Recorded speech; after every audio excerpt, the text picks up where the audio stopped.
시청자 여러분, 안녕하세요. 오늘은 제 인생에서 가장 혹독했지만 동시에 가장 큰 전환점이 되었던 그해 명절 이야기를 해보려고 합니다. 돌이켜보면 지옥 같았던 그 하루가 없었다면 저는 아마 평생 진짜 가족의 의미를 모른 채 살아갔을지도 모르겠어요. 제 며느리 이수민.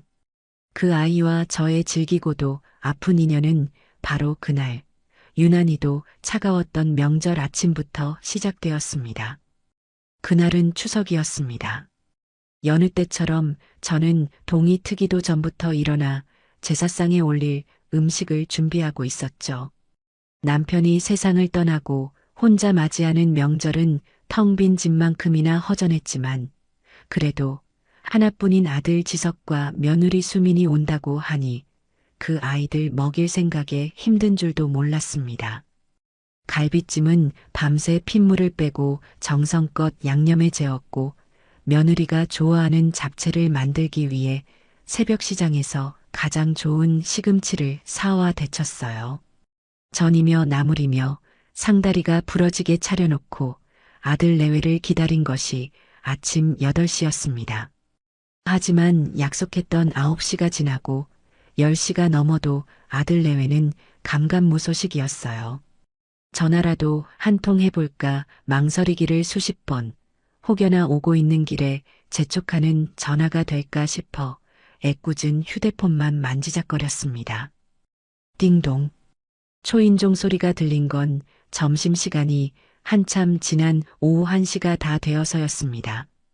버선발로 뛰어나가 현관문을 열자 잔뜩 굳은 표정의 아들과 그 뒤에 숨어 신경질적으로 머리를 쓸어 넘기는 며느리가 서 있더군요. 아니, 왜 이렇게 늦었어? 무슨 일 있었니? 제 물음에 아들은 차가 좀 막혀서요. 라며 우물쭈물 대답을 피했고 며느리는 아예 대꾸도 없이 신발을 벗고 안으로 휙 들어와 버렸습니다. 그 아이의 얼굴에는 늦어서 미안하다는 기색은커녕 왜 이리 귀찮게 구나 하는 짜증만이 가득했어요. 명절이라고 새로 사입은 듯한 번쩍이는 원피스와는 전혀 어울리지 않는 표정이었죠. 거실에 들어선 며느리는 사방을 훑어보더니 어머니, 집이 왜 이렇게 추워요? 보일러도 안 켜셨어요? 라며 첫마디를 꺼냈습니다. 순간 할 말을 잃었어요. 밖은 아직 늦더위가 가시지 않은 초가을이었고 음식하느라 온 집안의 열기가 가득한데 춥다니요. 그건 날씨가 춥다는 뜻이 아니었을 겁니다. 이 집에 그리고 저에게 정을 붙일 마음이 조금도 없다는 뜻이었겠죠. 더 기가 막힌 일은 그 다음에 벌어졌습니다. 아들 지석이 제 눈치를 살피며 등 뒤에서 무언가를 주섬주섬 꺼내더군요. 저는 그래도 명절인데 빈손으로 오진 않았겠지. 작은 과일 상자라도 하나 사왔으려나 기대했습니다. 하지만 제 눈앞에 내밀어진 건 백화점 쇼핑백도 하다못해 과일 가게 로고가 찍힌 상자도 아닌 동네 마트 이름이 커다랗게 박힌 비닐봉지였어요. 투명한 봉지 안에는 식용유 2병이 덩그러니 들어있었습니다. 그것도 행사 상품임을 알리는 1+1 스티커가 큼지막하게 붙어있는 채로요. 애써 웃으며 봉지를 받아드는데 손끝에 스치는 유통기한 날짜가 유난히 눈에 밟혔습니다. 당장 이번 달까지. 이건 명절 선물이 아니었어요.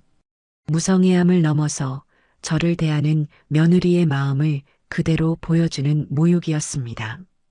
고맙다. 잘 쓸게.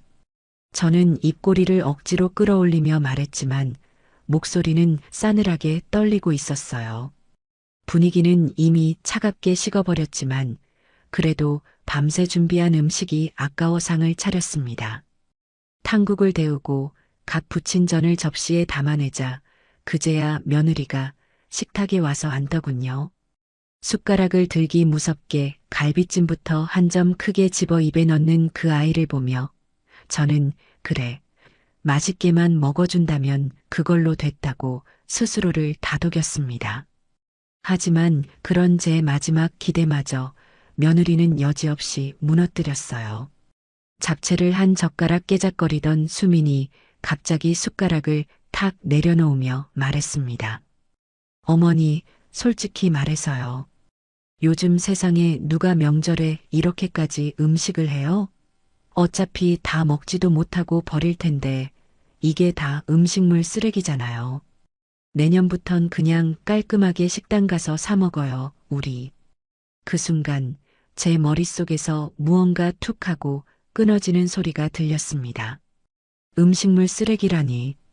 이른 새벽부터 일어나 혹여나 아들 내외 입맛에 맞지 않을까 노심초사하며 만든 내 정성을, 그 마음을 단칼에 쓰레기 취급해버리는 며느리의 마른 비수처럼 날아가 가슴에 박혔습니다.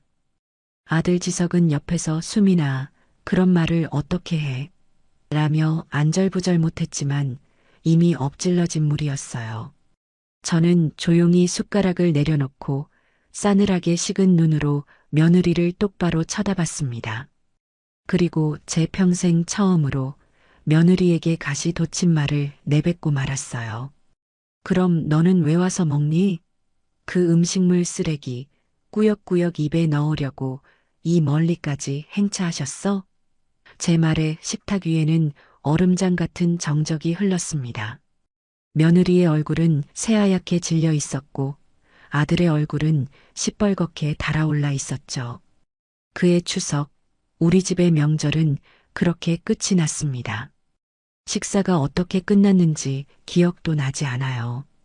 꾸역꾸역 몇 숟갈을 더 뜨는 둥하던 아들 내외는 곧 숟가락을 내려놓았고 그 누구도 더 이상 입을 열지 않았습니다. 어색하고 불편한 침묵만이 밥상을 짓눌렀죠. 식사가 끝나자마자 며느리 수미는 기다렸다는 듯이 자리에서 일어났습니다. 그리고는 피곤해. 소화도 안 되네. 라며 보란듯이 소파로 가벌러덩 드러누워 버리더군요. 제 손으로 직접 골라 산 아끼는 가죽 소파 위에서 뒹굴며 스마트폰을 꺼내 들고는 시끄러운 소리를 내며 게임을 하기 시작했습니다. 주방 싱크대에는 방금 식사를 마친 그릇과 냄비, 접시들이 산더미처럼 쌓여 있었지만 며느리는 가쪽으로는 눈길 한 번 주지 않았어요. 마치 자신과는 아무 상관없는 일이라는 듯이요. 아들 지석은 그런 아내와 제 사이를 오가며 어쩔 줄을 몰라 했습니다. 어머니, 제가 치울게요. 라며 엉거주춤 일어서는 아들의 모습을 보니 안쓰러운 마음과 함께 우라가 치밀어 올랐습니다. 저 녀석은 대체 누구 남편이고 누구 아들인지. 저는 아들을 가만히 손으로 막아 세웠습니다. 됐다. 너는 앉아 있어. 그리고는 잠시 생각에 잠겼어요. 이대로 내가 또 허리를 숙여 저 많은 설거지를 해야 하는 걸까? 평생을 그렇게 살아왔습니다. 참고, 인내하고, 이해하는 것이 미덕이라 배우며 살아왔죠. 하지만 그날만큼은 더 이상 참고 싶지가 않았어요. 이 부당한 상황을, 이 몰상식한 며느리의 태도를 그냥 넘어가서는 안 된다는 생각이 들었습니다. 이건 단순히 설거지 문제가 아니었어요. 이건 한 집안의 어른으로서, 한 여자로서의 제 자존심이 걸린 문제였습니다. 저는 조용히 자리에서 일어나 제 방으로 들어갔습니다. 그리고 잠시 후 스마트폰을 손에 들고 다시 거실로 나왔죠. 소파에 누워 게임에 열중하던 며느리는 제가 무얼 하는지 관심도 없다는 듯 힐끗 쳐다보곤 다시 스마트폰으로 고개를 돌렸습니다.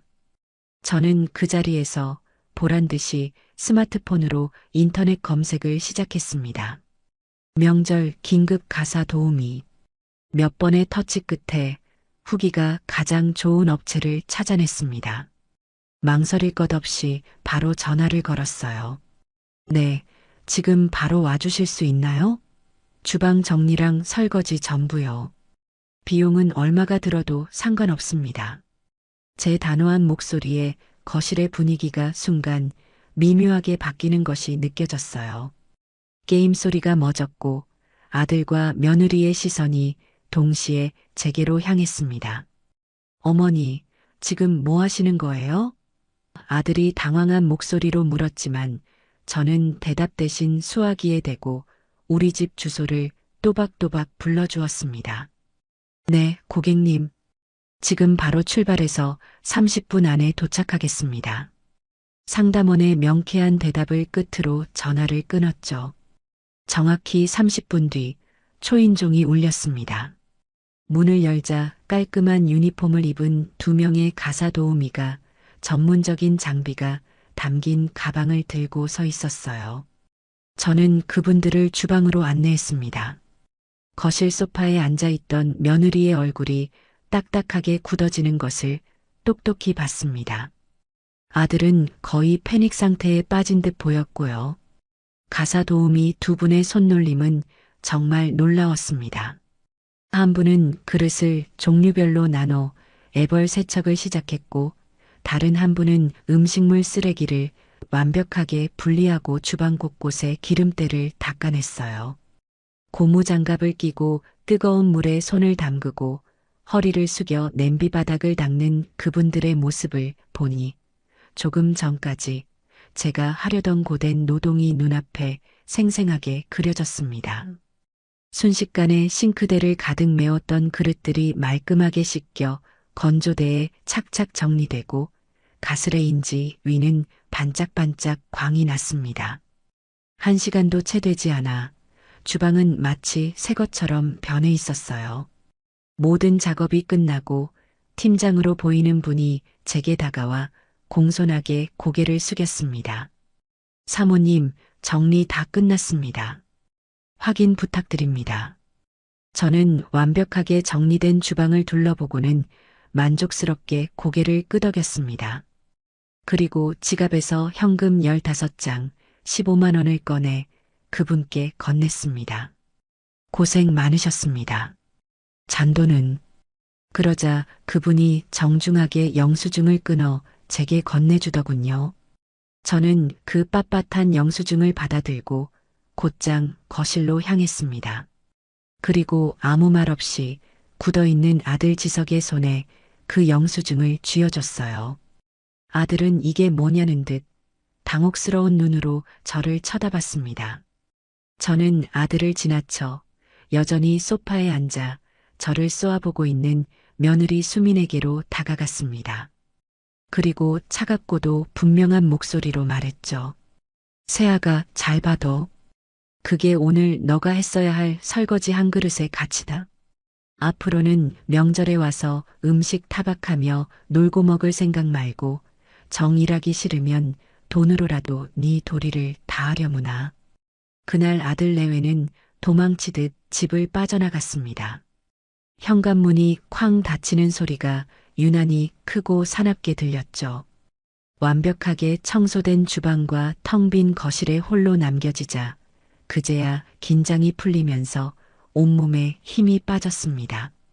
시원하게 한 방 먹였다는 통쾌함도 잠시 혹시 내가 너무 심했나 하는 후회와 아들 내외와의 관계가 이대로 끝나버리는 건 아닐까 하는 불안감이 파도처럼 밀려왔어요. 그날 저녁 아니나 다를까 아들에게서 전화가 걸려왔습니다. 다짜고짜 소리부터 지르더군요. 어머니, 어떻게 사람을 그렇게까지 면박을 줄 수가 있어요. 수화기 너머로 들려오는 아들의 목소리는 분노와 원망으로 가득 차 있었습니다. 옆에서는 며느리가 악을 쓰며 우는 소리도 간간히 들려왔어요. 당신 엄마 때문에 나 못 살아. 당장 이혼해. 아들은 며느리가 제 행동 때문에 길길이 날뛰며 이혼 서류에 도장을 찍겠다고 난리라며 저를 탓했습니다. 어머니가 조금만 참으시면 안 됐어요? 수민이가 원래 저런 애 아닌 거 아시잖아요. 어머니가 그냥 좋게 넘어가시면 아무 일도 없었을 거 아니에요. 저는 아들의 그 말에 피가 거꾸로 솟는 것 같았어요. 참으라니. 좋게 넘어가라니. 그럼 며느리가 시어미 앞에서 음식물 쓰레기 운운하며 모욕을 준 건 아무것도 아니고 그 모욕을 참지 못한 내 잘못이 더 크다는 뜻인가요? 지서가, 너 지금 누구 편을 드는 거니? 그리고 이혼은 걔가 하는 게 아니라 너가 해주는 거야. 네 아내 하나 제대로 가르치지 못하고 애미한테 와서 큰 소리 치는 거 아니야. 정신 차려, 아들. 제 단호한 대답에 아들은 잠시 말을 잇지 못하더니 어머니 정말 실망입니다. 라는 말을 끝으로 전화를 끊어버렸습니다.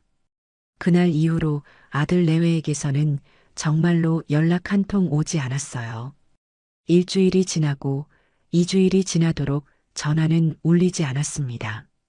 괘씸한 마음에 먼저 연락할 생각은 추호도 없었지만 시간이 흐를수록 마음 한구석이 불안해지는 건 어쩔 수 없더군요.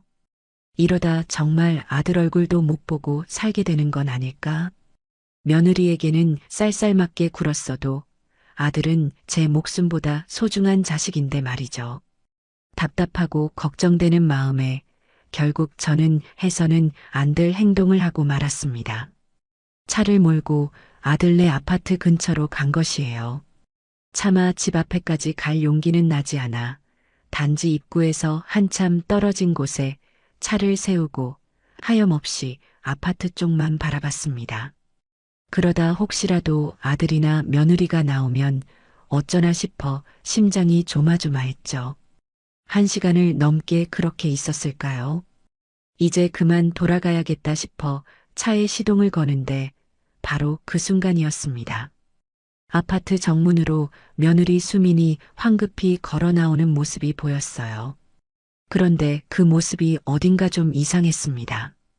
평소처럼 화려하게 꾸민 모습이 아니라 화장기 없는 얼굴에 머리를 대충 질끈 묶고 편한 옷차림을 하고 있었어요. 주위를 살피는 듯한 그 아이의 눈빛에는 초조함이 가득했습니다.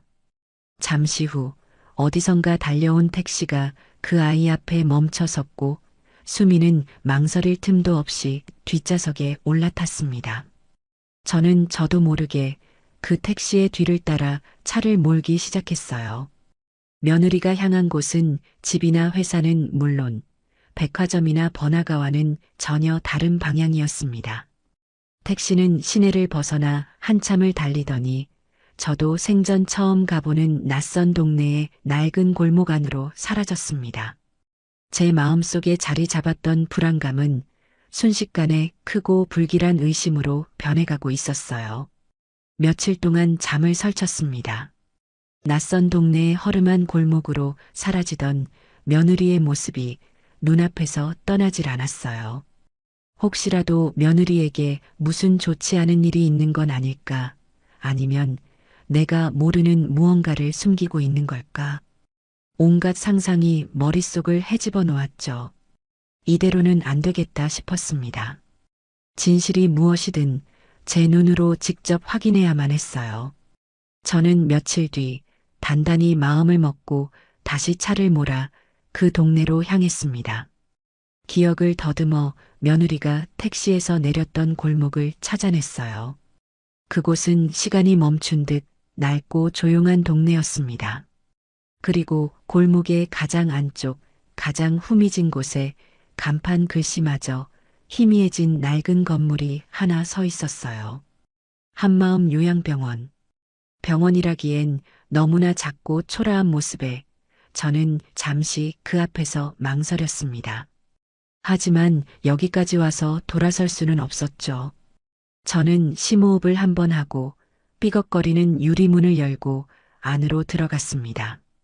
병원 내부는 생각보다 더 열악했어요. 소독약 냄새와 함께 뭐라 형언할 수 없는 무겁고 슬픈 공기가 공간을 가득 채우고 있었습니다. 로비라고 할 것도 없는 작은 휴게실에는 어르신 몇 분이 멍하니 텔레비전을 보고 계셨고 간호사 한 명이 바쁘게 오가고 있었어요. 저는 환자 보호자인 척 휴게실 구석에 자리를 잡고 앉아 조용히 주변을 살폈습니다. 과연 며느리가 이곳에 있는 걸까? 혹시 내가 잘못 짚은 건 아닐까? 10분, 20분, 시간이 흐를수록 제 마음은 점점 더 초조해졌습니다. 바로 그때였어요.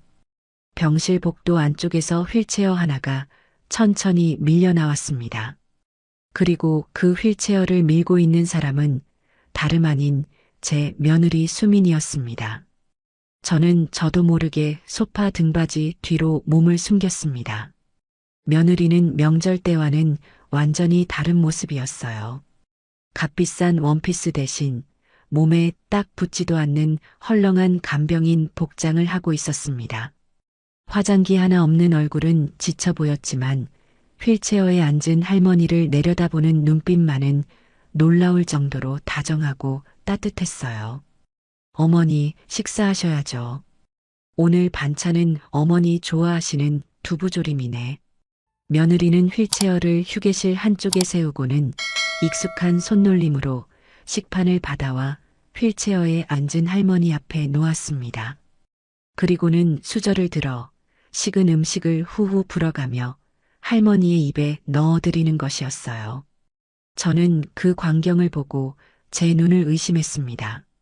저게 정말 내 앞에서 음식물 쓰레기를 운운하던 그 앙칼진 며느리가 맞단 말인가. 더욱 놀라운 것은 아들 지석이 이 사실을 전혀 모르고 있다는 점이었습니다. 저는 그 자리에서 곧장 아들에게 전화를 걸었어요. 아들, 혹시 수민이가 요양병원에서 일하는 거 아니? 제 조심스러운 물음에 아들은 어이없다는 듯이 웃더군요. 네, 수민이가요? 걔가 그런 힘든 일을 왜 해요? 말도 안 돼요, 어머니. 지금 회사에서 일하고 있을 시간이에요. 아들의 대답을 듣는 순간 온몸에 소름이 돋았습니다. 며느리는 남편에게까지 자신의 행적을 철저히 숨기고 있었던 겁니다. 저는 전화를 끊고 다시 휴게실 안을 들여다봤습니다. 며느리는 여전히 휠체어에 앉은 할머니의 곁을 지키며 물수건으로 그분의 입가를 정성스럽게 닦아드리고 있었어요. 대체 무엇을 위해, 누구를 위해 저 아이는 이 모든 것을 비밀로 하고 있는 걸까요? 며느리의 지친 뒷모습을 바라보며 저는 이 일의 배후에 제가 상상하는 것보다 훨씬 더 깊고 슬픈 사연이 숨겨져 있음을 직감했습니다. 저는 한동안 그 자리에 못 박힌 듯 서 있었습니다. 며느리가 간병인이라니, 그것도 남편 몰래. 제 머릿속은 수만 가지 물음표로 뒤엉켜 도저히 현실을 받아들일 수가 없었어요. 저는 조심스럽게 몸을 숨긴 채 며느리가 휠체어에 앉은 할머니와 함께 병실 안으로 들어가는 것을 지켜봤습니다. 그리고 잠시 후 복도를 지나가던 젊은 간호사 한 명을 붙잡았어요. 애써 태어난 척 미소를 지으며 마치 예전부터 이곳을 잘 알았다는 듯이 말을 걸었습니다. 간호사님, 여기 병원은 간병인분들이 참 친절하시네요. 특히 아까 저 어르신 돌보던 분은 참 싹싹해 보여서요. 제 칭찬에 간호사는 금세 경계를 풀고 맞장구를 쳤습니다. 아, 수민 씨요? 맞아요. 그분만큼만 같으면 저희 일이 반으로 줄 거예요. 어르신 따님인데 정말 지극정성이에요. 따님. 그 한마디에 제 심장이 쿵 하고 내려앉았습니다. 따님이요? 간병인이 아니고. 제 물음에 간호사는 의아한 표정을 지었습니다. 네, 간병인 아니에요. 환자분 따님이신데 매일같이 와서 어머니를 돌보시는 거예요. 병원비를 혼자 감당하기 벅차다고 간병인은 따로 못 쓰겠다고 하시더라고요. 간호사의 말을 듣는 순간 저는 온몸의 피가 차갑게 식는 것 같았어요. 휠체어에 앉아있던 그 할머니가 바로 제 며느리의 친정어머니, 제 사부인이었던 겁니다. 저는 애써 떨리는 목소리를 감추고 다시 물었습니다. 저 실은 제 친척분도 이곳에 모실까 하고 알아보는 중이라서요. 저 어르신은 병이 얼마나 깊으시길래 따님이 저렇게 매일 와서 돌보시는 거예요? 제 질문에 간호사의 얼굴에 안타까운 그늘이 졌습니다. 쯧쯧. 딱하기도 하셔라. 젊은 나이에 중증 치매가 오셨어요. 알츠하이머라고 하죠. 처음 병원에 오셨을 때만 해도 가끔 정신이 돌아오시곤 했는데 이젠 자기 딸도 못 알아보세요. 허공에다 대고 엄마 아빠만 찾으시고 수민 씨가 매일 와서 엄마 나왔어 하고 인사를 해도 그냥 낯선 사람 보듯이 멍하니 쳐다만 보세요. 간호사는 한숨을 쉬며 말을 이었습니다. 그래도 수민 씨는 포기를 안 해요. 못 알아보는 엄마 곁에 몇 시간씩 앉아서 옛날 이야기도 해주고 노래도 불러주고 식사 시간 되면 저렇게 한 숟갈 한 숟갈 떠먹여드리고요. 저러기 쉽지 않거든요. 몇 년째 저러고 있으니 보는 저희가 다 존경스러울 정도예요. 몇 년째. 간호사의 마지막 말은 제 머리를 망치로 내려치는 듯한 충격을 주었습니다. 그럼 며느리는 아들과 결혼하기 전부터, 아니, 훨씬 그 전부터 홀로 아픈 어머니를 돌보고 있었던 것이에요. 남편인 지석에게조차 이 사실을 숨긴 채로요. 왜 그랬을까? 왜 이 무겁고 힘든 짐을 아무에게도 말하지 않고 혼자 짊어지고 있었던 걸까요? 이유는 묻지 않아도 알 것 같았습니다.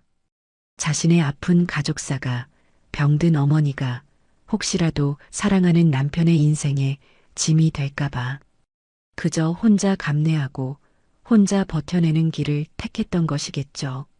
명절날 그 아이가 보여줬던 뾰족하고 날카로운 태도, 무례하고 몰상식해 보였던 모든 행동들이 이제야 하나씩 이해되기 시작했습니다.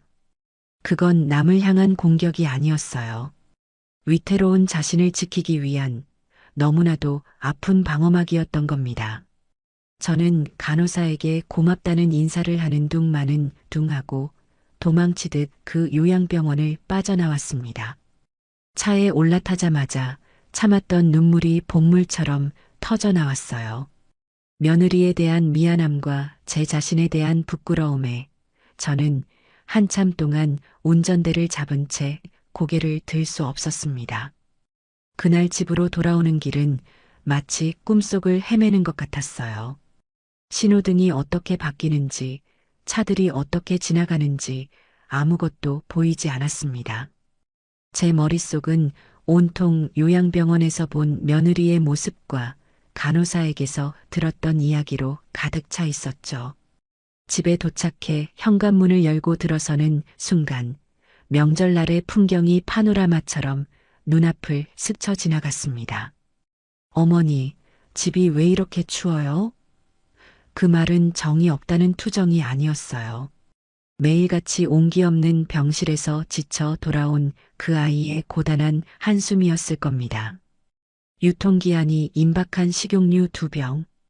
그건 저를 무시하려던 행동이 아니라 단돈 몇 푼이라도 아껴 어머니 병원비에 보태려 했던 처절한 몸부림이었겠죠.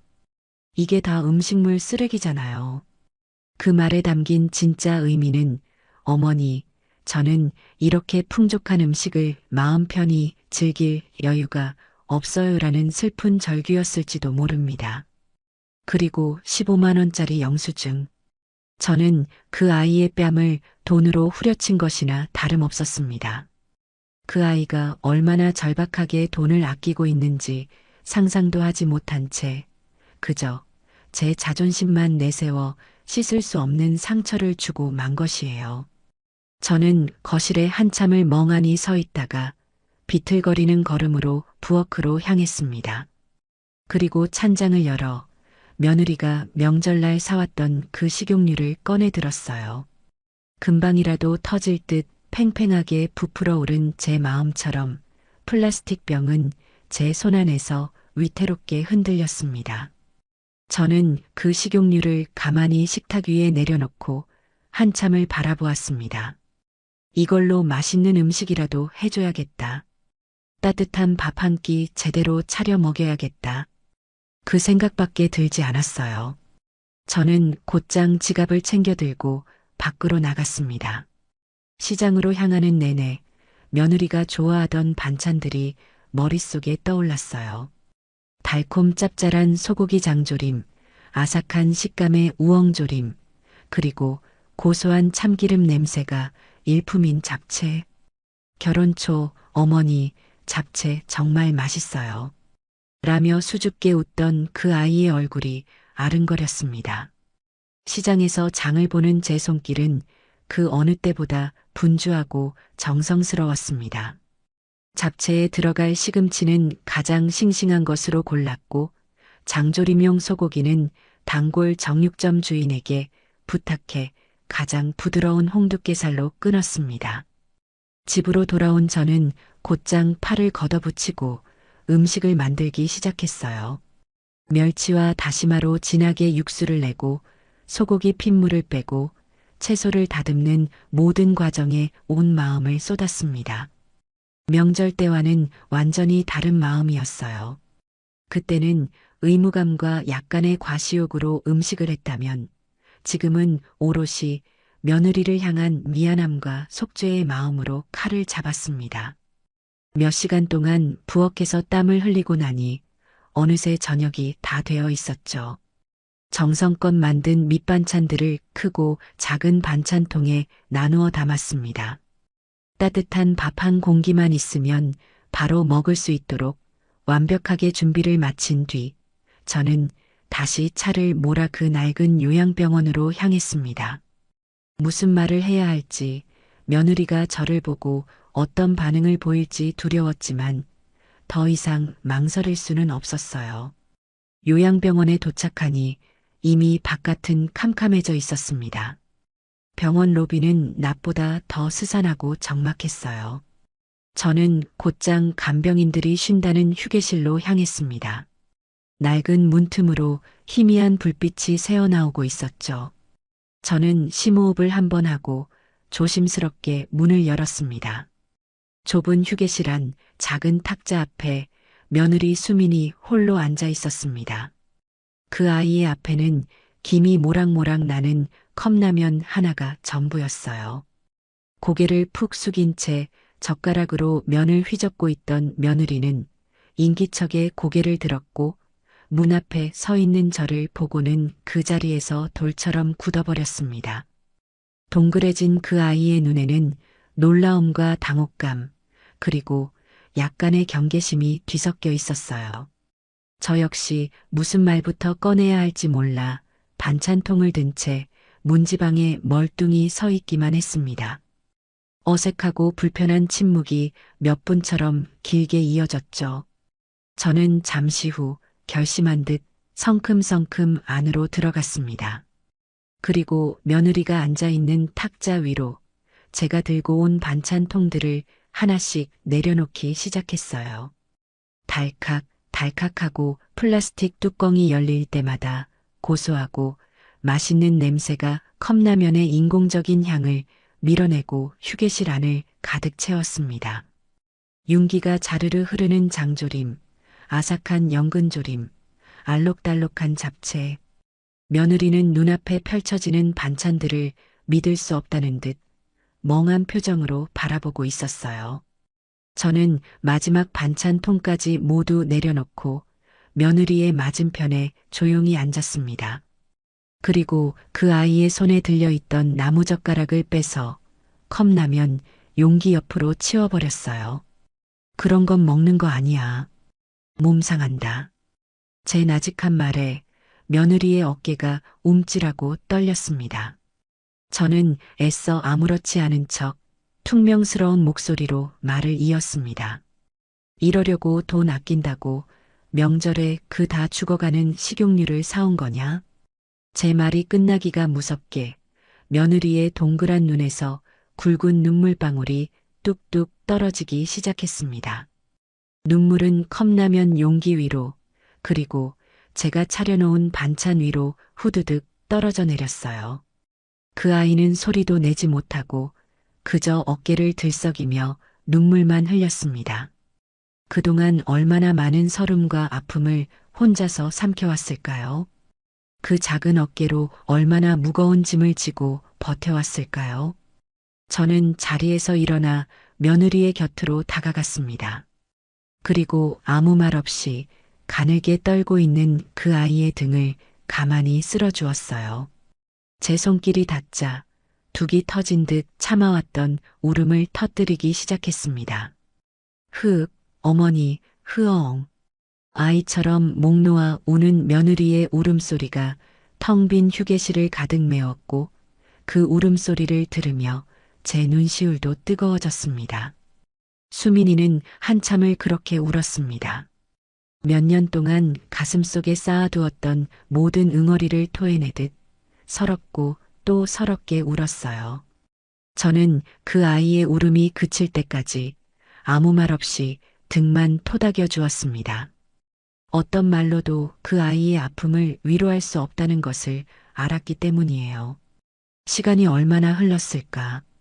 겨우 울음을 그친 며느리가 퉁퉁 부은 눈으로 저를 올려다보며 떨리는 목소리로 그동안의 이야기를 하나씩 털어놓기 시작했습니다.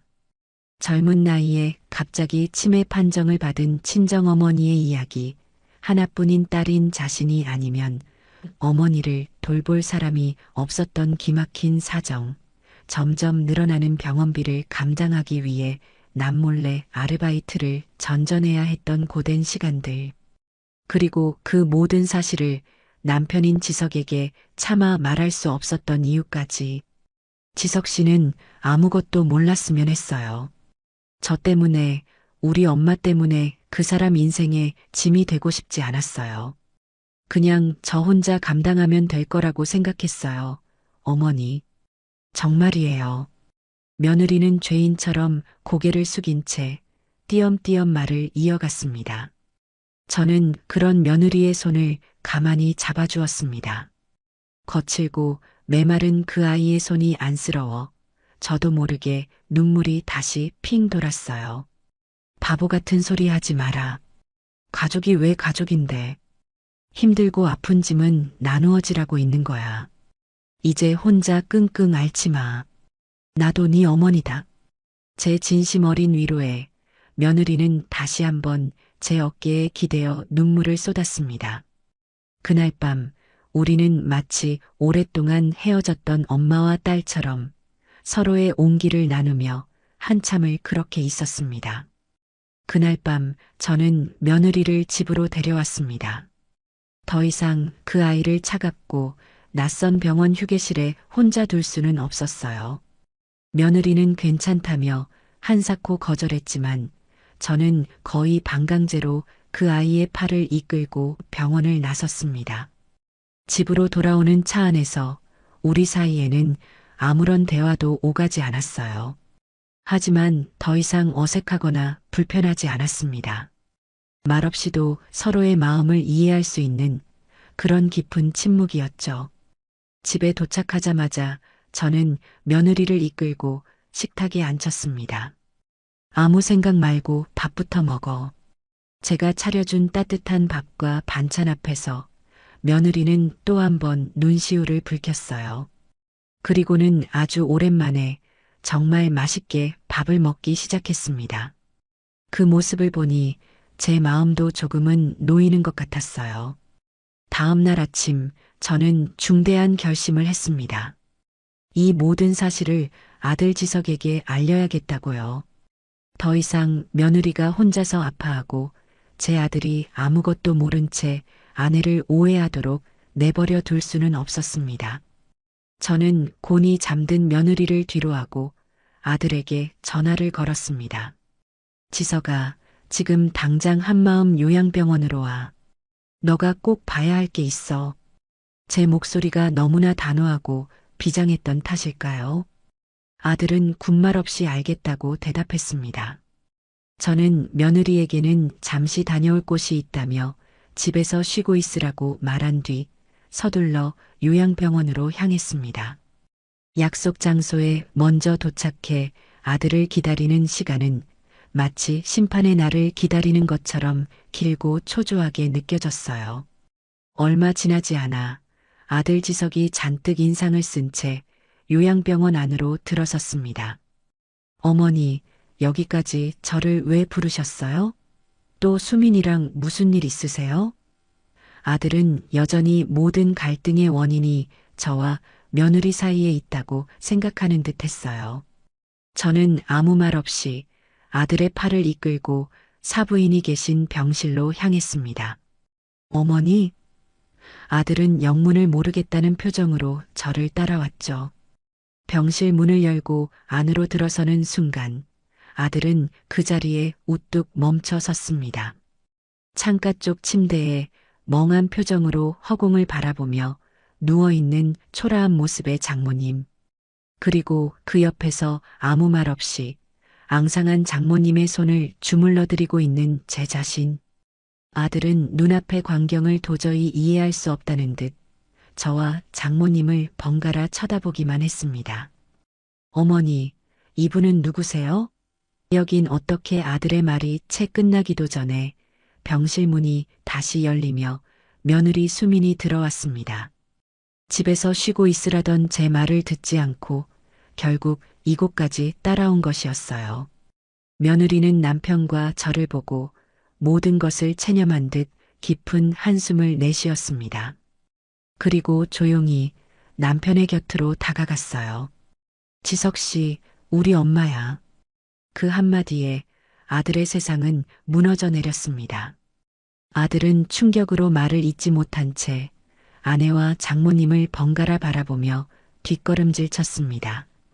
그동안 장모님이 건강하시다고만 알고 있었던 아들에게 눈앞의 진실은 감당하기 힘든 충격이었을 겁니다. 며느리는 담담하게 하지만 떨리는 목소리로 그동안 숨겨왔던 모든 비밀을 털어놓기 시작했어요. 아들은 아내의 고백을 들으며 핏기 가신 얼굴로 서 있기만 했습니다. 아내의 고통을, 그 깊은 슬픔을 전혀 몰랐다는 사실에 대한 충격. 그리고 그런 아내를 오해하고 오히려 제게 와서 원망을 쏟아냈던 자기 자신에 대한 혐오감. 아들의 얼굴에는 온갖 감정이 뒤엉켜 스쳐 지나갔습니다. 모든 이야기가 끝나고 며느리가 미안해, 지석 씨. 당신한테 짐이 되기 싫어서 그랬어. 라고 말하는 순간 아들은 결국 참지 못하고 그 자리에 주저앉고 말았습니다. 그리고 어린아이처럼 소리내어 울기 시작했어요. 수민아, 내가 다 미안하다. 정말 미안하다. 아들은 아내의 발치에 엎드려 무릎을 꿇고 오열했습니다. 자신의 어리석음과 무심함을 자책하며 용서를 빌었어요. 며느리는 그런 남편을 말없이 내려다보다가 이내 허리를 숙여 남편의 어깨를 감싸 안았습니다. 부부는 병실 한가운데서 서로를 부둥켜 안고 한참을 울었습니다. 그동안 서로에게 쌓였던 오해와 원망, 아픔과 슬픔을 모두 눈물로 씻어내리는 듯 했어요. 저는 그 모습을, 두 사람의 아픈 화해를 차마 고개를 들지 못한 채 바라봐야만 했습니다. 어쩌면 이 모든 비극은 무심했던 제 아들 때문도, 아픔을 숨겨야만 했던 며느리 때문도 아닌 바로 저 때문이었을지도 모릅니다. 조금 더 일찍 며느리의 마음을 헤아리려 노력했다면, 조금 더 따뜻한 시선으로 그 아이를 보듬어 주었다면, 우리 가족은 이렇게까지 멀리 돌아오지 않아도 됐을 테니까요. 제 가슴 속에도 뜨거운 후회의 눈물이 하염없이 흘러내리고 있었습니다. 그날 병실에서 아들과 며느리가 서로를 부둥켜 안고 한참을 울고 난 뒤 우리 세 사람은 말없이 병원을 나섰습니다. 누구도 선뜻 입을 열지 못했지만 차가운 복도를 걸어나가는 우리의 발걸음은 더 이상 각자가 아니었어요. 하나의 슬픔을 함께 나눠 짊어진 서툴고 어색한 가족의 첫걸음이었습니다. 그날 이후 우리에게는 작은 변화들이 찾아오기 시작했어요. 저는 다음 날 아침 일찍 곧장 은행으로 향했습니다. 남편이 평생 땀 흘려 모으고 제가 아끼고 아껴가며 지켜온 정기예금을 해지하기 위해서였죠. 은행 창구 직원은 만기가 얼마 남지 않았다며 지금 해지하면 손해가 크다고 몇 번이나 저를 말렸습니다. 하지만 제 마음은 단호했어요. 통장 속에 잠자고 있는 돈 몇 푼의 이자보다 지금 제 아들과 며느리가 짊어진 삶의 무게를 덜어주는 것이 수백, 수천 배는 더 중요했습니다. 두툼한 현금 뭉치를 받아 손에 쥐는데 이상하게 마음이 아깝기는커녕 오히려 든든하고 평온해졌어요. 이 돈이 이제라도 제자리, 정말 필요한 곳에 쓰일 수 있겠구나 싶어서요. 저는 그날 저녁 아들 내외를 다시 집으로 불렀습니다. 어색한 분위기를 풀기 위해 일부러 더 평범하게 함께 저녁을 먹자고 했죠. 식사를 하는 내내 며느리는 제 눈치를 살피며 고개를 숙이고 있었고 아들은 죄인처럼 말없이 밥만 깨작거렸습니다.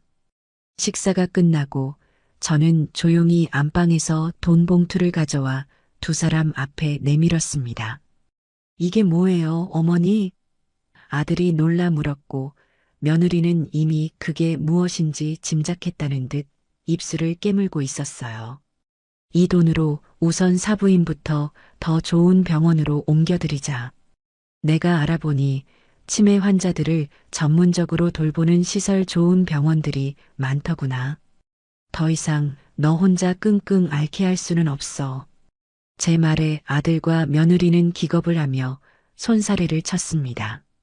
어머니, 저희가 어떻게 이 돈을 받아요? 이건 어머니 노후 자금이시잖아요. 맞아요, 어머니. 저희 때문에 그러실 필요 없어요. 제가 어떻게든 감당할 수 있어요. 며느리가 눈물을 글썽이며 말했지만 저는 단호하게 고개를 저었습니다. 이건 너희를 위해서 주는 돈이 아니야. 우리 가족을 위해서 쓰는 돈이다. 너희가 내 아들이고 며느리인 이상 사부인도 내 가족이야.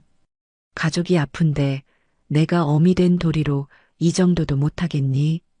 이건 빌려주는 게 아니라 그냥 주는 거다. 그러니 아무 말 말고 받기나 해. 제 고집을 꺾을 수 없다는 것을 안 두 사람은 결국 고개를 숙인 채 눈물만 뚝뚝 흘렸습니다. 그 돈으로 우리는 사부인을 훨씬 더 시설이 좋고 전문적인 간병 시스템을 갖춘 요양병원으로 옮겨드렸습니다. 예전에 그 낡고 음울했던 곳과는 비교도 안 될 만큼 햇살이 잘 드는 깨끗하고 아늑한 곳이었어요. 그 후 저와 아들 지석은 매주 주말이면 며느리와 함께 병원을 찾는 것이 당연한 일상이 되었습니다. 처음에는 장모님을 마주하는 것을 어색해하고 죄스러워하던 아들도 시간이 지나면서 조금씩 마음을 열기 시작했어요. 장모님의 손을 주물러 드리기도 하고 며느리에게 들은 장모님의 옛날 이야기를 서툴게나마 들려드리기도 했죠. 물론 사부인은 여전히 우리를 알아보지 못하고 허공만 바라보실 때가 많았습니다. 하지만 저는 괜찮았어요. 그저 곁에 앉아 앙상하게 마른 그분의 손을 가만히 잡아드리는 것만으로도 제 마음이 편안해졌습니다. 사부인, 저 영자예요. 지석이 엄마요. 수민이 걱정은 조금도 마세요. 이제 제가 우리 지석이가 있으니까요. 알아듣지 못하실 것을 알면서도 저는 매번 갈 때마다 그렇게 속삭여드렸습니다. 가장 큰 변화는 며느리에게서 나타났습니다. 어깨를 짓누르던 무거운 짐을 조금이나마 내려놓게 된 그 아이는 하루가 다르게 밝아졌어요. 얼굴에는 웃음이 많아졌고 말투에서는 가시가 완전히 사라졌습니다. 예전에는 용건이 없으면 절대 먼저 전화하는 법이 없던 그 아이가 이제는 하루가 멀다 하고 전화를 걸어왔습니다. 어머니, 식사는 하셨어요? 어머니, 오늘 날씨가 추운데 옷 따뜻하게 입고 나가세요. 그런 다정한 안부 인사를 들을 때마다 저는 수화기를 잡은 채 저도 모르게 미소를 짓곤 했습니다. 어느 주말에는 며느리가 백화점 쇼핑백을 들고 집에 찾아왔어요. 안에는 고운 빛깔의 스카프가 들어있었죠. 어머니, 이거 제가 아르바이트에서 번 돈으로 산 첫 선물이에요. 어머니 생각나서 샀어요.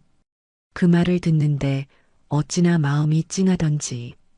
돈 아깝게 이런 걸 뭐하러 샀어. 입으로는 퉁명스럽게 말했지만 저는 그날 이후 외출할 때마다 그 스카프만 목에 두르고 다녔습니다. 며느리는 그렇게 조금씩 아주 천천히 제게 진짜 딸이 되어주고 있었습니다.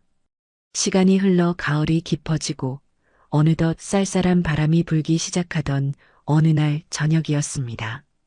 아들 내외가 예고도 없이 불쑥 집으로 찾아왔어요. 무슨 일이냐고 물으니 그저 제 얼굴이 보고 싶어서 왔다며 웃더군요. 그 말이 어찌나 반갑고 살갑게 들리는지. 저는 기쁜 마음에 저녁이라도 먹고 가라며 부엌에서 분주하게 움직였습니다. 함께 저녁 식사를 마치고 거실에 앉아 과일을 깎아 먹는데 며느리가 한참을 쭈뼛거리며 제 눈치를 살피더군요. 그러더니 이내 가방에서 하얀 봉투 하나를 조심스럽게 꺼내 제 앞에 내밀었습니다. 어머니, 이거요. 저는 영문을 몰라 봉투를 받아들었어요. 묵직한 느낌의 안을 들여다보니 그 안에는 빳빳한 5만 원권 지폐 3장, 현금 15만 원이 들어 있었습니다. 수민아, 이게 무슨 돈이냐? 제 물음에 며느리는 고개를 푹 숙인 채 모기만 한 목소리로 대답했습니다. 지난 추석 때 설거지 값이요. 그 말을 듣는 순간 저는 아무 말도 할 수가 없었어요. 까맣게 잊고 있었던, 아니 애써 잊으려 했던 그날의 아픈 기억이 눈앞에 되살아나는 듯 했습니다. 며느리는 여전히 고개를 숙인 채 말을 이었습니다. 이제야 이걸 갚네요, 어머니. 그때는 제가 정말 철이 없었어요. 너무 힘들다는 핑계로 어머니 마음을 조금도 헤아리지 못했어요. 정말 죄송했습니다. 며느리의 진심 어린 사과에 아들 지석도 옆에서 거들었습니다. 맞아요, 어머니. 그때는 저희가 다 잘못했어요. 용서해 주세요. 두 아이가 나란히 앉아 고개를 숙이고 사과하는 모습을 보니 제 마음이 오히려 더 아파왔습니다. 그깟 돈 15만 원이 뭐라고 제가 그 아이에게 그런 모진 말을 하고 씻을 수 없는 상처를 주었던 걸까요? 저는 봉투를 조용히 테이블 위에 밀어놓았습니다. 그리고 며느리의 손을 가만히 잡아주었어요. 얘야, 고개 들어라. 다 지난 일이야. 제 말에 며느리가 눈물을 글썽이며 고개를 들었습니다. 그날의 일은 나도 너에게 잘못한 게 많았다. 네 속도 모르고 내 감정만 앞세워서 너한테 상처를 줬어. 그러니 너도 나를 용서하거라. 우리 이제 그날 일은 깨끗하게 잊어버리자. 저는 자리에서 일어나 그 돈 봉투를 다시 며느리의 손에 쥐어주었습니다. 이 돈은 됐다. 도로 가져가. 나는 벌써 다 까먹은 일, 이 돈 볼 때마다 다시 생각하고 싶지 않구나. 며느리는 괜찮다며 손사래를 쳤지만 저는 그 아이의 손을 꼭 감싸주며 일부러 장난스러운 목소리로 말했어요. 정 미안하면 나중에 우리 손주 태어나면 이 돈으로 예쁜 옷이나 한 벌 사주렴. 할미가 사준 거라고 하고. 손주라는 말에 며느리의 얼굴이 순간 환하게 밝아졌습니다. 아들 지석의 얼굴에도 미소가 번졌고요. 그 아이는 더 이상 돈을 거절하지 않고 네, 어머니. 그럴게요. 꼭 그럴게요. 라며 활짝 웃었습니다. 그 웃음소리를 들으니 제 마음속에 남아있던 마지막 응어리마저 봄눈 녹듯이 스르르 사라지는 것 같았습니다. 15만 원이라는 돈은 그렇게 우리 사이의 아픈 상처를 아물게 하고 미래에 대한 따뜻한 약속으로 다시 태어났습니다. 우리 가족에게 찾아온 평화는 생각보다 더 따뜻하고 단단했습니다. 특히 아들 지석의 변화는 놀라울 정도였어요. 아내의 아픔을 알게 된 이후 아들은 철부지 남편의 모습을 완전히 벗어던지고 듬직하고 어른스러운 가장으로 거듭났습니다. 아내를 살뜰히 챙기는 것은 물론 제게도 예전보다 훨씬 더 다정하고 살가운 아들이 되어 주었죠. 주말마다 세 식구가 함께 장모님을 찾아뵙는 일은 이제 우리 가족의 가장 중요한 연례 행사처럼 자리 잡았습니다. 처음에는 어색해하던 아들도 이제는 제법 익숙하게 장모님의 휠체어를 밀고 병원 복도를 함께 산책하기도 했습니다. 그런 남편의 모습을 보며 며느리 수민의 얼굴에는 하루가 다르게 웃음꽃이 피어났어요. 그러던 어느 일요일 오후였습니다. 그날도 우리는 어김없이 사부인이 계신 병원을 찾아갔어요. 새로 옮긴 병원은 창이 커서 가을 햇살이 병실 안까지 환하게 쏟아져 들어왔습니다. 그날따라 사부인의 컨디션이 조금 좋아 보이셨어요. 며느리가 옆에 앉아 옛날 앨범을 보여드리며 엄마, 이거 기억나? 내가 초등학교 때 엄마랑 같이 소풍 가서 찍은 사진이야. 라고 제잘거리자 아주 희미하게나마 입꼬리를 움직여 웃는 것 같기도 했습니다. 저와 아들은 그 모습을 흐뭇하게 바라보고 있었죠. 저는 며느리가 잠시 자리를 비운 사이 사부인의 침대 곁으로 다가가 앙상한 손을 가만히 잡아드렸습니다. 그리고 평소처럼 다정한 목소리로 말을 건넸어요. 사부인, 오늘 날씨가 참 좋지요? 수민이가 이렇게 예쁘고 착하게 자란 건 다 사부인 덕분이에요. 걱정 마세요. 이제 제가 우리 지석이가 평생 수민이 곁을 지켜줄 테니까요. 늘 그랬듯 제 말에 아무런 대답도 없으실 거라 생각했습니다. 그런데 바로 그 순간 정말 믿을 수 없는 일이 일어났어요. 미동도 없이 허공만 바라보시던 사부인의 눈동자가 아주 천천히 제게로 향하는 것이었습니다. 그리고 마른 장작 같던 그분의 입술이 아주 힘겹게 파르르 떨리며 열렸습니다. 사부인. 아주 작고 갈라진 목소리. 하지만 그건 분명 저를 부르는 소리였습니다. 저는 제 귀를 의심하며 숨을 멈춘 채 사부인을 바라보았습니다. 사부인은 다시 한번 조금 더 분명한 목소리로 저를 불렀어요. 사부인. 그 순간 병실 안의 모든 소리가 멎는 것 같았습니다. 옆에 서 있던 아들 지석이 놀라 입을 틀어막았고 마침 병실로 들어서던 며느리 수미는 손에 들고 있던 물컵을 바닥에 떨어뜨리고 말았어요. 쨍그랑하고 유리가 깨지는 소리와 함께 며느리의 눈에서 뜨거운 눈물이 폭포수처럼 쏟아져 내렸습니다. 엄마, 나 알아보겠어? 엄마. 며느리는 그대로 달려와 침대 앞에 무너져 내렸습니다. 그리고 어머니의 손을 붙잡고 아이처럼 울기 시작했어요. 몇 년 만이었을까요? 딸의 얼굴조차 알아보지 못하던 엄마가 그 엄마의 입에서 자신의 이름이 아닌 사부인이라는 단어가 흘러나온 그 순간, 그것은 단순한 말 한마디가 아니었습니다. 잠시나마 제정신이 돌아온, 그래서 지금 이 상황과 관계를 어렴풋이나마 인지하고 있다는 기적과도 같은 신호였으니까요. 사부인은 기력을 다하셨는지 다시 눈을 감고 깊은 잠에 빠져드셨습니다. 하지만 우리 세 사람은 그 짧은 순간이 선물해준 거대한 감동에서 헤어나오지 못한 채 서로를 부둥켜 안고 한참을 울었습니다. 기쁨의 눈물이었고, 감사의 눈물이었고, 그리고 희망의 눈물이었습니다. 비록 아주 잠시였지만 그 작은 기적은 우리 가족의 마음을 그 어떤 것보다 단단하게 묶어주었습니다. 우리는 그날 비로소 서로의 아픔을 진심으로 보듬고 작은 기쁨도 함께 나눌 줄 아는 진짜 가족이 되었던 겁니다. 시간은 참 빠르게 흘렀습니다. 며느리의 어머니께서 보여주셨던 작은 기적 이후 우리 가족은 하루하루를 더 소중하고 감사하게 보내게 되었어요.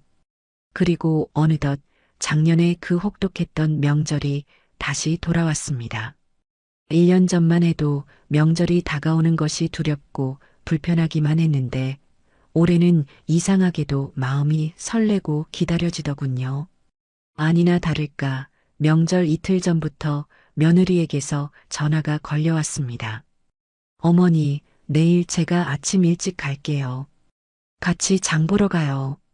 그 밝고 살가운 목소리를 들으니 제 마음에도 따뜻한 햇살이 가득 차는 것 같았어요.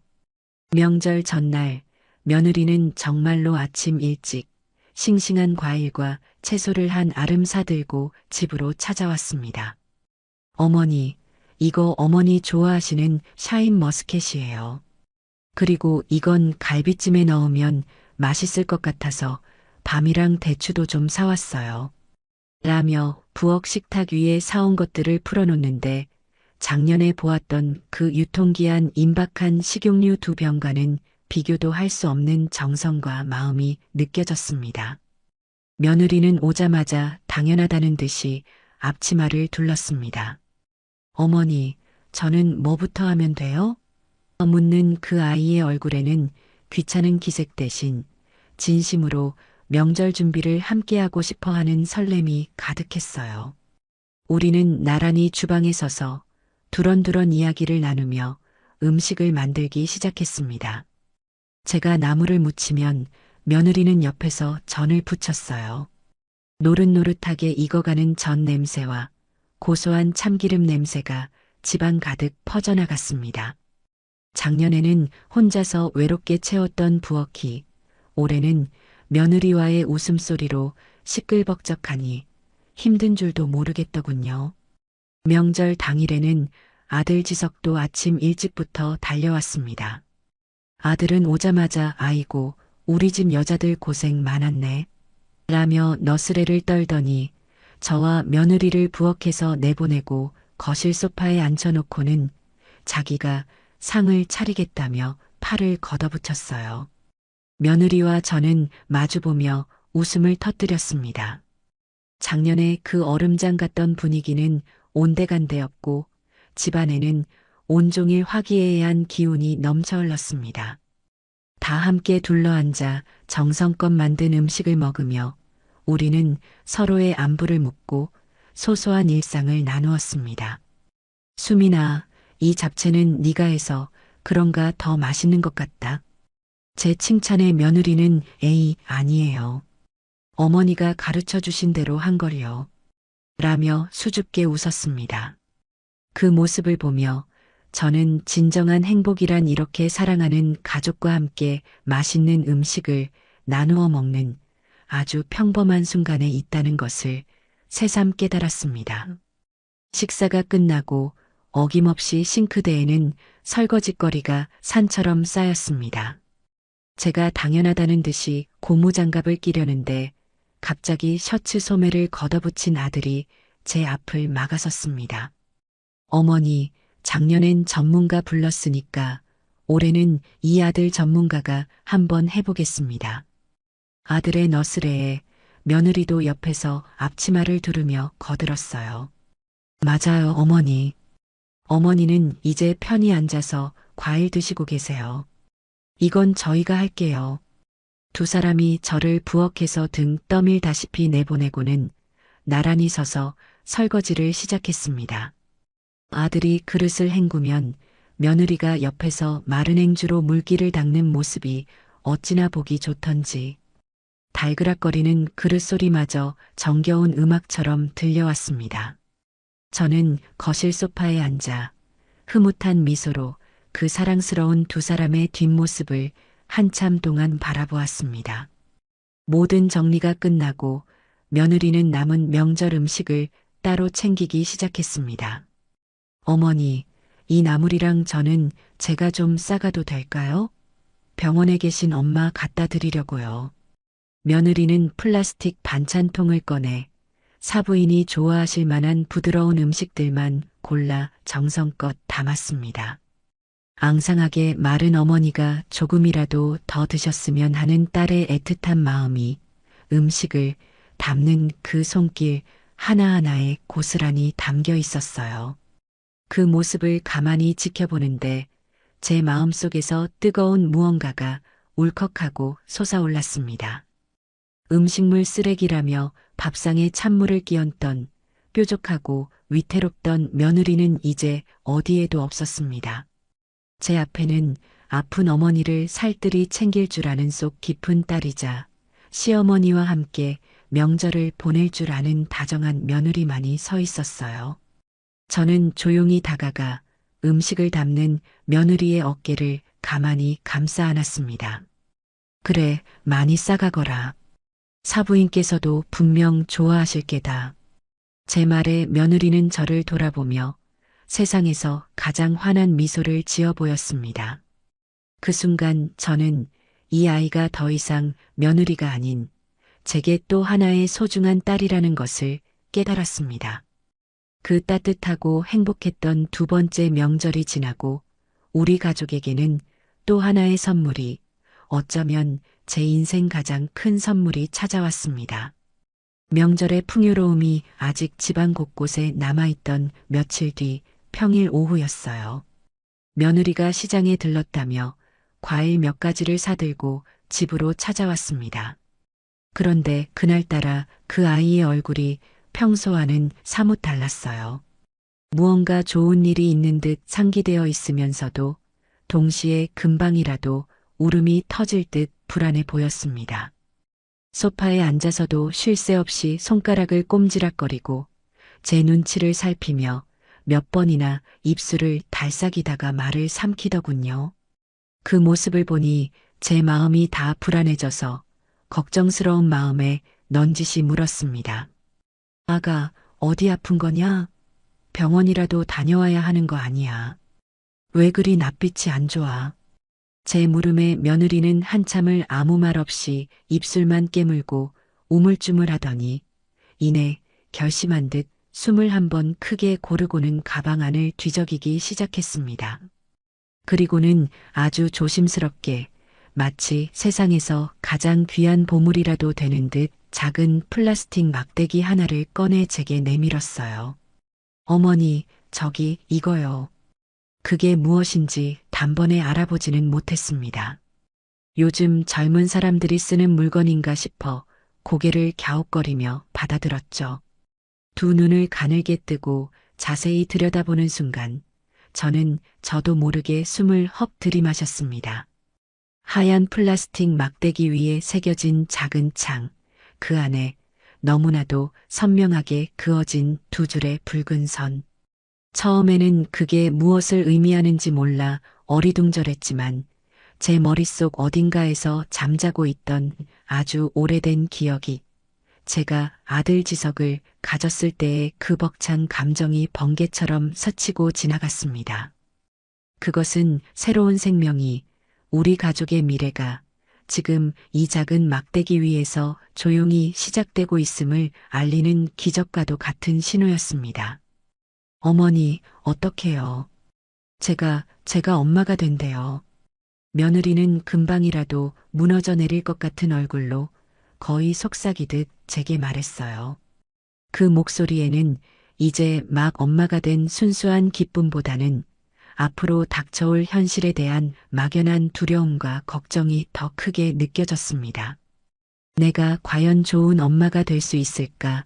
아픈 우리 엄마처럼 나도 내 아이에게 짐이 되면 어떡하지 하는 수만 가지 불안이 그 아이의 얼굴에 고스란히 떠올라 있었어요. 그 여린 마음이 고스란히 전해져와 제 가슴이 다 짠해졌습니다. 저는 자리에서 일어나 말없이 며느리의 곁으로 다가가 딸아이를 안아주듯 그 어깨를 꼭 감싸 안았습니다. 어떡하긴 뭘 어떡해. 세상에서 가장 좋은 일이고 가장 위대한 일이지. 괜찮아. 아무 걱정하지 마라. 장하다, 우리 아가. 정말 고생 많았다. 제 따뜻하고 단단한 위로에 그동안 팽팽하게 버티고 있던 며느리의 감정선이 결국 툭 하고 끊어지고 말았습니다. 며느리는 제 품에 얼굴을 묻고 참았던 눈물을 서럽게 터뜨리며 한참을 울었어요. 그 아이의 가녀린 등이 가늘게 떨리는 것을 느끼며 저 역시 벅차오르는 기쁨과 감격의 눈물을 참을 수가 없었습니다. 우리는 그렇게 한참을 부둥켜 안고 울었습니다. 두려움의 눈물이 기쁨의 눈물로, 걱정의 눈물이 희망의 눈물로 변해가는 시간이었습니다. 신기하게도 한바탕 울고 나니 며느리의 얼굴에 조금씩 옅은 미소가 번지기 시작했어요. 두려움이 씻겨나간 자리에 이제 막 엄마가 된 풋풋한 설렘과 따스한 행복이 차오르고 있었죠. 그 주 주말, 저와 아들 내외는 그 무엇보다 기쁜 소식을 안고 사부인이 계신 병원으로 향했습니다. 병실에 들어서자마자 며느리는 어머니의 손을 꼭 잡고 아직은 세상 그 누구도 눈치채지 못할 만큼 납작하기만 한 자신의 배를 가리키며 말했어요. 엄마, 나 엄마한테 할 말 있어. 잘 들어봐. 엄마, 이제 할머니 된대. 알아듣지 못하실 거라 생각하면서도 며느리는 마치 어린아이가 자랑이라도 하듯 떨리는 목소리로 기쁜 소식을 전했습니다. 그런데 정말 신도 감동하셨던 걸까요? 늘 허공을 향해 있던 사부인의 초점 없는 눈동자가 아주 천천히, 정말 아주 느리게 움직여 며느리의 배로 향하는 것이었습니다. 그리고 잠시 후 앙상하게 마른 손을 담요 위로 힘겹게 들어 올려 며느리의 배를 아주 조심스럽게 마치 깨지기 쉬운 보석이라도 다루듯 쓰다듬으셨어요. 그 순간 저와 아들, 며느리, 우리 세 사람은 모두 숨을 죽인 채 그 경이로운 광경을 지켜볼 수밖에 없었습니다. 사부인은 잠시 후 옆에 있던 간호사에게 무언가 쓰고 싶다는 손짓을 하셨어요. 간호사가 종이와 펜을 가져다 드리자 사부인은 온 힘을 다해 앙상한 뼈마디가 다 드러나는 손으로 펜을 꽉 쥐고 종이 위에 무언가를 써내려가기 시작했습니다. 한자 한자 마치 천근만근의 무게를 감당하듯 힘겹게 써내려가는 그 모습을 보며 우리 모두는 숨죽여 기도했습니다. 그리고 한참 뒤 저희에게 그 종이를 내미셨죠. 거기에는 삐뚤빼뚤 금방이라도 쓰러질 듯 위태로운 글씨로 이렇게 쓰여 있었습니다. 아가야, 건강하게 만나자. 그 짧은 문장을 읽는 순간 며느리는 또다시 오열하고 말았습니다. 비록 온전한 정신은 아니었지만 희미한 의식의 끈을 필사적으로 붙잡고 뱃속의 손주에게 전하는 할머니의 사랑은 세상 그 어떤 유창한 말보다 깊고 뜨겁게 우리 모두의 가슴을 울렸습니다. 며느리가 임신을 하고 온 가족의 관심과 사랑, 그리고 온 우주의 기운은 온전히 며느리와 뱃속의 아이에게로 쏠렸습니다. 아들 지석은 퇴근길에 며느리가 먹고 싶다는 신 포도나 달콤한 딸기를 사들고 오는 것이 일장이 된 세상에서 가장 다정한 예비아빠가 되었어요. 저는 제철 재료로 만든 영양 가득한 음식들을 부지런히 만들어 아들네 집으로 날랐습니다.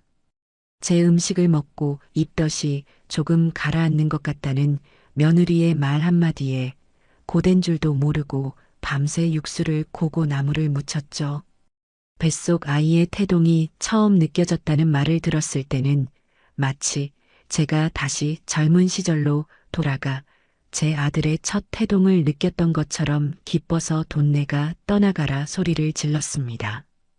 그렇게 우리 가족 모두는 새로운 생명을 기다리며 하루하루를 설렘과 감사로 채워나갔어요.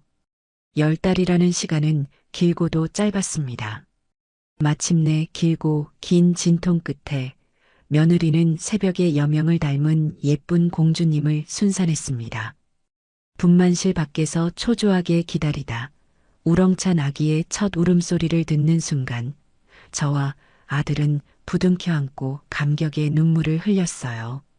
잠시 후 간호사의 품에 안겨 나온 갓 태어난 손녀를 처음으로 마주하던 그 순간의 감격은 아마 제 남은 평생 동안 결코 잊지 못할 겁니다. 쭈글쭈글하고 빨간 얼굴, 솜털이 보송보송한 머리, 제 손가락 하나보다도 작은 가느다란 팔다리. 세상 그 무엇과도 바꿀 수 없는 소중한 보물이 제 아들의 핏줄이 제게로 와주었다는 사실에 저는 감사하고 또 감사했습니다. 저는 그렇게 세상에서 가장 행복한 할머니가 되었어요. 아이가 태어나고 우리 가족은 이전보다 훨씬 더 행복하고 단단한 공동체가 되었습니다. 특히 며느리의 변화는 눈부실 정도였어요. 예전에 그늘지고 위태로워 보이던 모습은 온데간데 없고 아이를 바라보는 며느리의 얼굴은 성모 마리아처럼 온화한 사랑과 평온함으로 가득 차 있었습니다. 밤새 잠 못 자고 아이를 돌보면서도 며느리는 단 한 번도 힘들다는 내색을 하지 않았어요. 오히려 새벽녘에 퉁퉁 부은 얼굴로 저를 보며 어머니, 아기가 방금 저를 보고 웃었어요. 라며 아이의 작은 몸짓 하나하나에 감동하고 기뻐하는 영락없는 초보 엄마의 모습이었죠. 저는 그런 며느리가 안쓰러우면서도 대견해서 제 친딸을 돌보듯 살뜰히 며느리의 몸조리를 도왔습니다. 제가 아이를 봐주는 동안 잠시라도 눈을 붙이게 하고 젖이 잘 돌게 한다는 미역국과 가물치즙을 며칠이고 정성껏 끓여다 주었어요. 그러면서 자연스럽게 제 젊은 시절 이야기, 아들 지석을 낳아 키웠던 순탄치만은 않았던 이야기들을 들려주게 되었죠. 며느리는 제 이야기에 진심으로 귀를 기울이며 선배 엄마로서의 제 조언을 구했습니다. 우리는 그렇게 시어머니와 며느리라는 어색한 관계의 틀을 넘어 서로의 삶과 경험을 공유하고 지지해주는 엄마와 딸 그리고 세상에서 가장 가까운 친구가 되어갔습니다. 어느덧 손녀가 태어난 지 100일이 되었습니다. 우리는 거창한 잔치 대신 온 가족이 모여 조촐하게 100일상을 차리고 아이의 건강과 행복을 축복해 주었어요. 예쁜 100일 한복을 입고 제품에 안겨 방긋방긋 웃는 손녀를 보니 세상 모든 시름이 다 사라지는 것만 같았습니다. 아이를 품에 안고 환하게 웃는 아들과 며느리의 모습을 보니 제 마음이 벅차올라 자꾸만 눈물이 날 것만 같았죠. 그날 저녁 모든 식구가 돌아가고 난 뒤 저는 홀로 거실에 앉아 지난 시간들을 찬찬히 되돌아보았습니다. 불과 1, 2년 전만 해도 상상조차 할 수 없었던 완벽하게 평화로운 풍경이었어요. 이제 저희 집에서는 저녁 식사가 끝나고 나면 아들과 며느리가 나란히 부엌에 서서 함께 설거지하는 모습을 흔하게 볼 수 있습니다. 여보, 이건 내가 할게. 당신은 가서 어머니랑 아기 보고 있어. 아니야, 같이 해야 빨리 끝나지. 그래야 우리 아기 얼굴 한 번이라도 더 보지. 서로를 위하며 소곤소곤 대화를 나누는 두 아이의 모습. 달그락거리는 그릇소리마저 제 귀에는 세상에서 가장 아름다운 오케스트라의 연주처럼 들려왔습니다. 그릇. 한때는 우리 사이에 놓여있던 차갑고 단단한 불신의 벽과도 같았던 그 그릇들이 이제는 우리 가족의 사랑과 행복, 그리고 미래에 대한 희망을 가득 담아내는 따뜻한 그릇이 되어 매일 저녁 우리 집 부엌을 환하게 채워주고 있었습니다. 사랑스러운 손녀가 태어나고 우리 가족의 웃음소리는 마를 날이 없었지만 제 마음 한구석에는 늘 무겁고 축축한 그림자 하나가 자리하고 있었습니다. 바로 병원에 홀로 누워 계신 사부인이었죠. 손녀가 돌이 지나고 할미 하며 제법 옹알이를 하고 아장아장 위태로운 걸음마를 떼기 시작할 무렵 저는 더 이상 미룰 수 없다는 생각에 아들 내외를 조용히 불러 앉혔습니다. 그리고 오랫동안 마음속에 품어왔던 어쩌면 우리 가족 모두에게 또 다른 시련이 될지도 모르는 이야기를 어렵게 꺼냈어요. 얘들아, 우리 이제 사부인을 집으로 모셔오는 게 어떻겠니? 제 갑작스러운 제안에 거실에는 순간 무거운 침묵이 흘렀습니다. 아들과 며느리는 무척 놀란 눈치로 저를 바라보았어요. 가장 먼저 입을 연 것은 아들이었습니다. 어머니, 저희야 당연히 좋지만 그건 어머니께서 너무 힘드실 거예요. 가뜩이나 저희가 아기 때문에 자주 신세지고 있는데 장모님까지 모시면 어머니 혼자서 감당이 안 되실 겁니다. 라며 제 걱정부터 했습니다. 며느리 역시 눈시울을 붉히며 고개를 저었습니다. 맞아요, 어머니. 저희 엄마 대소변도 못 가리실 때가 많고 밤낮이 바뀌어서 잠도 잘 안 주무세요. 저 하나만으로도 벅찬데 어머니께서 병간호까지 하시게 할 수는 없어요. 저 그렇게는 못해요. 두 아이의 마음을 왜 모르겠어요. 저를 위하는 그 진심이 고맙고 또 고마웠습니다. 하지만 제 생각은 확고했어요. 너희 마음은 잘 알겠다. 하지만 내 생각은 다르다. 아픈 어머니를 병원에만 평생 모셔둘 수는 없는 노릇이야. 딸이 그리고 눈에 넣어도 아프지 않을 손녀가 곁에 있는 것만큼 좋은 약이 세상에 어디 있겠니? 저는 두 아이의 손을 하나씩 꼭 잡고 진심을 담아 말을 이었습니다. 그리고 이건 나 혼자 하자는 게 아니잖니. 우리가 이제 한 가족이 되었으니 이 무거운 짐도 다 같이 나누어지는 게 맞아. 물론 힘들고 지칠 때도 있겠지. 하지만 우리가 서로 등을 기대고 함께 버텨낸다면 분명 이겨낼 수 있을 거다. 제 단호한 설득에 아들과 며느리는 한참을 말이 없었습니다. 그리고 잠시 후 며느리가 참았던 눈물을 터뜨리며 제 손을 꼭 잡았어요. 어머니, 정말 감사해요.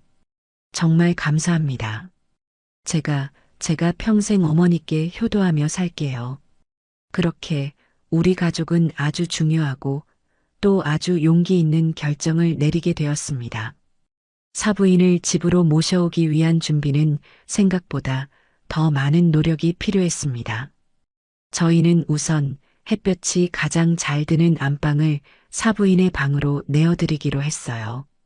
화장실이 딸려 있어 거동이 불편하신 사부인이 지내시기에 가장 편할 것 같았기 때문입니다. 주말 내내 아들은 집안의 모든 문턱을 없애 휠체어가 쉽게 드나들 수 있도록 공사를 했고 저와 며느리는 함께 시장에 나가 사부인에게 필요한 물건들을 하나씩 사드렸습니다.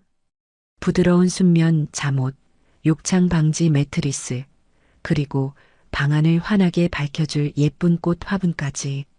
며느리는 인터넷을 뒤져가며 치매 노인에게 좋은 음식과 운동법, 대화법 등을 부지런히 공부하며 수첩에 빼곡히 적어 내려갔습니다.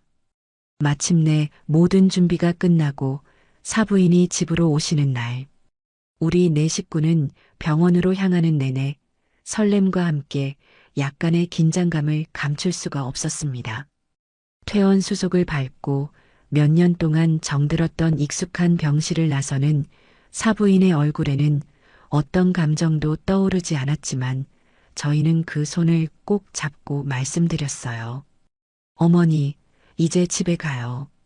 우리 다 같이 사는 진짜 집으로요. 네 식구가 함께하는 삶은 예상했던 대로 결코 쉽지만은 않았습니다. 사부인은 밤낮이 바뀌어 모두가 잠든 한밤중에 옛날 노래를 부르시거나 낯선 사람이라며 저희에게 소리를 지르시는 날이 많았어요. 며느리는 그런 어머니 곁을 밤새 지키느라 잠을 설치기 일쑤였고 저와 아들도 덩달아 뜬 눈으로 밤을 새우곤 했습니다. 하지만 이상하게도 예전처럼 혼자 모든 것을 감당해야 했던 며느리의 지난 시간들과는 분명히 달랐습니다. 힘들다는 생각보다는 함께라는 생각에 마음이 든든할 때가 더 많았거든요. 며느리가 지쳐 보일 때면 제가 교대를 해주었고 제가 힘들어할 때면 아들이 곁을 지켰습니다. 우리는 그렇게 서로에게 기둥이 되어주며 하루하루를 버텨냈어요. 그러는 동안 기적 같은 변화도 찾아왔습니다. 늘 무표정하기만 하던 사부인의 얼굴에 재롱을 부리는 손녀를 보며 희미하게나마 미소가 번지는 날이 늘어났습니다. 가끔은 아주 잠시 정신이 돌아오셔서 우리를 알아보시고 고맙다 라고 말씀하실 때도 있었죠. 그럴 때면 우리는 그동안의 모든 고생을 씻은 듯이 잊고 함께 부둥켜 안고 기뻐했습니다. 저녁 식사 시간이면 우리 네 식구는 식탁에 둘러앉아 함께 밥을 먹었습니다. 아들이 어머니의 식사를 챙기고 며느리가 제 밥그릇에 반찬을 올려주고 저는 손녀에게 이유식을 떠먹여주는 풍경. 누군가에게는 아주 평범한 저녁 식사 시간이겠지만 제게는 그 어떤 진수성찬보다 값지고 행복한 순간이었습니다. 한때는 텅 비어 있던 며느리의 그릇은 이제 우리 가족의 사랑과 웃음, 그리고 눈물까지도 함께 담아내는 세상에서 가장 풍요로운 그릇이 되어 있었습니다. 그리고 저는 확신합니다. 우리의 이야기는 여기서 끝나지 않을 거라고. 이 행복의 그릇을 채워나가는 우리의 이야기는 앞으로도 아주 오랫동안 계속될 거라고 말이에요. 오늘 제 길고도 서툰 이야기를 마지막까지 들어주신 시청자 여러분께 제 삶을 통해 얻게 된 몇 가지 깨달음을 나누며 인사를 드릴까 합니다. 돌이켜보면 제 며느리와의 그 지독했던 갈등은 아주 사소한 오해에서 그리고 서로의 아픔을 들여다보지 못했던 무심함에서 시작되었습니다. 저는 명절날 텅 빈 손으로 찾아온 며느리의 빈 그릇만을 보았습니다. 그 아이의 예의 없음을 탓했고 그 아이의 무심함을 원망했죠. 하지만 정작 봤어야 했던 것은 그 아이의 텅 비어버린 마음이었습니다. 왜 저 아이의 손이 비어 있을 수밖에 없었는지, 왜 저 아이의 표정이 그늘져 있었는지, 그 행동 이면에 숨겨진 깊은 아픔을 들여다보려 하지 않았던 거죠. 가족 간의 수많은 갈등은 어쩌면 이처럼 서로의 가장 깊은 속을 들여다보지 못하는 데서 시작되는 것인지도 모르겠습니다. 눈에 보이는 행동과 귀에 들리는 뾰족한 말 너머에 숨겨진 그 사람의 진짜 마음을 헤아리려는 노력이 우리에게 조금만 더 있었다면 우리는 그렇게까지 서로에게 상처를 주고 멀리 돌아오지 않아도 됐을 겁니다. 시청자 여러분, 혹시 지금 가족 중 누군가와 불편한 관계에 있다면 잠시 멈춰 그 사람의 빈 그릇이 아닌 텅 빈 마음을 먼저 들여다봐 주시는 건 어떨까요? 저는 가끔 만약에라는 부질없는 상상을 해봅니다. 만약 제가 그날 며느리에게 15만 원짜리 영수증을 내미는 대신 아가, 오늘 안색이 안 좋은데 무슨 일 있니? 라고 다정하게 물었다면 어땠을까요? 만약 제 아들이 조금 더 현명하고 세심해서 아내의 고통을 먼저 알아채고 그 무거운 짐을 함께 짊어졌다면 어땠을까요? 물론 이제 와서는 다 소용없는 가정이지만 한 가지 분명한 것은 있습니다. 가족이란 서로의 짐을 기꺼이 나누어지는 사이라는 사실입니다. 며느리는 남편에게 짐이 되기 싫어 아픔을 철저히 숨겼고 아들은 아내의 짐을 미처 발견하지 못했으며 저는 제 짐을 알아주지 않는다고 며느리를 원망했습니다. 우리 모두 가족이라는 가장 가까운 이름 아래 각자의 섬에 갇혀 외롭게 살고 있었던 것이죠. 진정한 소통은 그저 말을 많이 섞는 것이 아니라 상대방의 무거운 짐을 기꺼이 함께 들어주려는 마음에서 시작된다는 것을 저는 너무나 아프고 뒤늦게 깨달았습니다. 이제 저는 진정한 용서와 화해가 무엇인지 조금은 알 것 같습니다. 그것은 과거의 잘못을 애써 덮거나 없었던 일처럼 깨끗하게 잊어버리는 것이 아니었어요. 그날의 아픈 기억, 서로에게 칼날처럼 내뱉었던 말들, 그로 인해 가슴에 남았던 상처를 똑똑히 기억하되 그럼에도 불구하고 서로를 더 깊이 이해하고 더 뜨겁게 보듬어 안는 것이었습니다. 우리 가족에게 명절날의 설거지 사건은 이제 아픈 상처가 아닌 우리가 진짜 가족으로 거듭나게 된 계기를 만들어준 소중한 훈장과도 같은 기억으로 남아 있습니다. 우리는 그 상처를 통해 서로의 연약함을 알게 되었고 더 단단하게 손을 맞잡는 법을 배우게 되었으니까요. 시청자 여러분, 삶이란 어쩌면 크고 작은 상처를 끊임없이 주고받는 과정의 연속인지도 모르겠습니다. 하지만 중요한 것은 그 상처를 어떻게 보듬고 어떻게 더 큰 사랑으로 승화시켜 나가느냐에 달려 있다는 생각이 듭니다.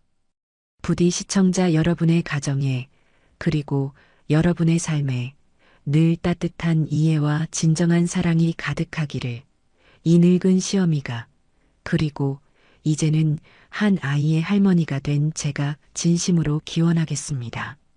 제 긴 이야기 들어주셔서 정말 고맙습니다. 고맙습니다. 고맙습니다. 고맙습니다. 고맙습니다. 고맙습니다. 고맙습니다.